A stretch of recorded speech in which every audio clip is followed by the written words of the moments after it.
Sir, आज दीक्षांत समारोह हुआ है, तो किस तरीके का है आज 52 ट्रेनीज का एक पासिंग आउट परेड संपन्न हुआ है। उन्होंने 1 साल की सफलतापूर्वक ट्रेनिंग के बाद एक योद्धा के रूप में वो सफल ट्रेनिंग समाप्त की है और एक बहुत ही बेहतरीन प्रदर्शन उन्होंने किया था। सर, अब आगे का इनका कार्यकाल किस तरीके से रहने वाला है? अभी ये सब अधीनस्थ अधिकारी सीमा पर इनकी पोस्टिंग होगी। ये प्रहरी के रूप में काम करेंगे। ऑपरेशन सिंदूर के बाद हमने ट्रेनिंग में कुछ बदलाव किए हैं। ऑपरेशन सिंदूर में आप सबको पता होगा कि ड्रोन का बहुत उपयोग हुआ है और ड्रोन हथियार के रूप में उपयोग किया जा रहा है। सर, ये कौन सा बैच था और कितने इसमें विद्यार्थी? और इस ड्रोन की ट्रेनिंग के लिए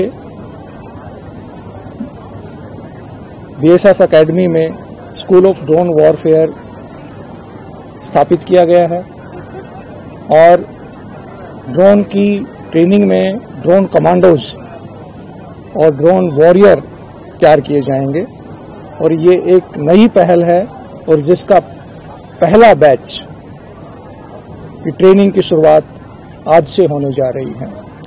और आने वाले जितनी भी ट्रेनिंग के कोर्सेज हैं, चाहे वो असिस्टेंट कमांडेंट के हों, चाहे वो हमारे सिपाही के हों, चाहे हमारे इंस्पेक्टर के हों, चाहे हमारे सीनियर लीडरशिप कोर्सेज हों, उन सब में ड्रोन की ट्रेनिंग के कोर्सेज कंपलसरी शामिल किए जाएंगे। तो ये एक निर्णय। कौन सी टेक्नोलॉजी आने वाली है? बहुत सारी टेक्नोलॉजी हम यूज कर रहे हैं। अभी बीएसएफ एकेडमी में सेक्रेटरी साइंस एंड टेक्नोलॉजी की विजिट हुई थी और उन्होंने हमारे आरजीआईटी कॉलेज में ड्रोन टेक्नोलॉजी लैब का उद्घाटन किया। तो हमारे विद्यार्थी, इंजीनियरिंग के विद्यार्थी जो हैं, वो ड्रोन पे रिसर्च करेंगे कि नए ड्रोन कैसे बनाए जा सकते हैं और उनको युद्ध में कैसे यूज किया जा सकता है। और यहाँ पे एक पुलिस टेक्नोलॉजी इनोवेशन सेंटर भी खोला गया है। उसमें नई टेक्नोलॉजी बीएसएफ को कहाँ पे यूज करनी है, कैसे यूज करनी है और कैसे नई टेक्नोलॉजी को डेवलप किया जा सकता है, उस पर रिसर्च होगी। उसमें हमारे इंजीनियरिंग के विद्यार्थी, हमारी फैकल्टी और हमारे अधिकारी भाग लेंगे। मेरा एक सवाल है कि आप आज जो प्रदर्शन हुआ उसमें इंडियन डॉग्स का बेहतरीन प्रदर्शन देखा हम लोगों ने। तो इंडियन डॉग्स में ऐसी क्या विशेषता है और उसमें ऐसी मतलब ज्यादा भरोसा आजकल फोर्सेस कर रहे हैं इंडियन डॉग्स पे? बहुत ही अच्छा आपका क्वेश्चन है जी। ये माननीय प्रधानमंत्री जी का निर्देश था। उन्होंने अपनी मन की बात में कहा था कि जब भी आप डॉग्स को घर में लाने की सोचें तो इंडियन ब्रीड के बारे में भी सोचें। और इसी के अंतर्गत बीएसएफ ने एक निर्णय लिया कि वो इंडियन डॉग्स को और इंडियन ब्रीड के डॉग्स को तैयार करेगी और उसका बहुत ही सफल परिणाम हमें मिला है। और 2024 में रिया नाम की एक इंडियन ब्रीड की डॉग थी जो मुधोल माउंट में महाराष्ट्र में पाई जाती है। वो बच्ची रिया यहीं पे ब्रीडिंग हुआ, 3 साल की बच्ची थी और 3 साल की ट्रेनिंग के बाद उसने ऑल इंडिया चैंपियनशिप में फर्स्ट ट्रैकर डॉग का खिताब जीता और चैंपियनशिप के बेस्ट डॉग का खिताब भी रिया ने जीता है।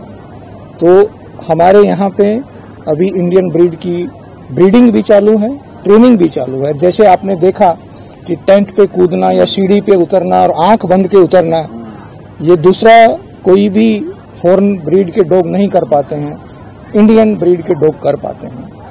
और उसमें सबसे बड़ा फायदा, जो सबसे बड़ी उनकी खास बात है कि वो यहाँ की क्लाइमेट में सही से अडेप्ट होते हैं, यहाँ के खान पान से अडेप्ट होते हैं, उनका खर्चा भी कम आता है और उनकी ताकत भी ज़्यादा होती है और उनकी बॉडी भी आपने देखा होगा कि बिल्कुल स्लिम और ट्रिम होती है। तो ये एक प्रयोग हमारा सफल है, इसको हम आगे बढ़ाएंगे। अभी कुछ दिन पहले यहाँ साइंटिस्ट आए थे अभय कंगेली, साइंटिस्ट का क्या योगदान रहेगा आगे चल के? क्या बहुत बड़ा योगदान साइंस में रहने वाला है। क्योंकि आपने देखा है कि आने वाले जो युद्ध हैं वो टेक्नोलॉजी के साथ लड़े जाएंगे, चाहे वो ड्रोन की टेक्नोलॉजी हो, चाहे वो वेपन की टेक्नोलॉजी हो, चाहे वो फाइटर जेट की टेक्नोलॉजी हो, चाहे वो सूचना को और आपकी जो सर्वेलेंस करने की टेक्नोलॉजी हो। तो उस टेक्नोलॉजी में उन्होंने, जैसे कि हमारे को ड्रोन टेक्नोलॉजी लैब उन्होंने उद्घाटन किया है, तो उसमें टेक्नोलॉजी यूज होगी। फिर हमारा जो स्कूल ऑफ ड्रोन वॉरफेयर है उसमें जो रिसर्च होगी, डिफरेंट प्रकार के ड्रोन में कैसे हथियार यूज किए जा सकते हैं, उसमें भी साइंस एंड टेक्नोलॉजी का बहुत बड़ा योगदान रहेगा। और एक क्वांटम टेक्नोलॉजी है, उसमें भी बहुत बड़ा योगदान रहेगा। और हमारी जो सैनवेस्टो एक यूनिट है उसमें वेपन डिजाइन लैब का भी उद्घाटन किया है। तो नए हथियार कैसे डिजाइन किए जाएंगे उस पर भी शोध कार्य होगा। रासायनिक हथियारों पे युद्ध का, रासायनिक युद्ध का भी बहुत डर चल रहा है कि आजकल ऐसा हो सकता है। उस पर भी हमारा ये सब काम कर रहा है, उस पर भी काम कर रहा है। अग्निवीरों के लिए मनोवैज्ञानिक टेस्ट की बात भी कही जा रही है। आज के लिए काफी है, बाकी आपको प्रेस रिलीज देंगे वो। थैंक यू, धन्यवाद। और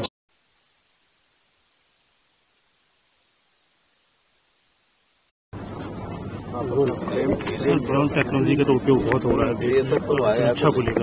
और कौन कौन सी टेक्नोलॉजी ऐसी है जो आगे चल के सामने आएगी? हमने अभी एक स्कूल ऑफ ड्रोन वॉरफेयर यहाँ पे चालू किया है, और उस स्कूल ऑफ ड्रोन वॉरफेयर में हम ड्रोन कमांडोज और ड्रोन वॉरियर तैयार करने वाले हैं।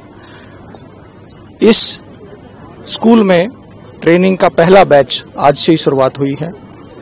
ड्रोन के साथ साथ दूसरी अलग अलग तरह की टेक्नोलॉजी हम यूज करेंगे, और उसको मैं आप बताना चाहूंगा कि किस तरह का वेपन, किस तरह की कैमरा, किस तरह का सेंसर, किस तरह का रेडार, इस सब टेक्नोलॉजी को ड्रोन में यूज करके और उससे देश की सुरक्षा में और देश की सीमाओं को सुरक्षित करने में कैसे उपयोग किया जा सकता है, उसकी रिसर्च यहाँ पे होगी। और उसके लिए रणनीति और टैक्टिक्स भी यहाँ पे डेवलप की जाएगी, और उसके लिए ही ये स्कूल बनाया गया है। इस स्कूल में 3 विंग हैं, एक फ्लाइंग विंग है, और एक टैक्टिक्स विंग है, और एक रिसर्च एंड डेवलपमेंट विंग है। तो रिसर्च एंड डेवलपमेंट विंग में ड्रोन के साथ साथ दूसरी टेक्नोलॉजी को कैसे उनका समन्वय किया जाए, उनका कोऑर्डिनेशन किया जाए, उनका इंटीग्रेशन किया जाए, और उसको युद्ध में और सीमा की सुरक्षा में कैसे उपयोग किया जाए, उस पे यहाँ पे काम किया जाएगा। साइंटिस्ट भी जिनका दौरा किया था उन्होंने एकेडमी के अंदर, उन्होंने भी हमारी जो ये रिसर्च एंड डेवलपमेंट की हैं ड्रोन में, हथियार में, या दूसरी जो भी टेक्नोलॉजी जो सीमा पे उपयोग करनी है, जैसे टनल डिटेक्शन के लिए नई टेक्नोलॉजी उपयोग करनी है, उसको नई टेक्नोलॉजी पे संशोधन करना है, उस सब का उन्होंने अध्ययन भी किया, और उन्होंने हमें भरोसा दिलाया है कि साइंस एंड टेक्नोलॉजी उसको पूरी तरह से सपोर्ट करेगी, पूरी तरह से सहयोग करेगी।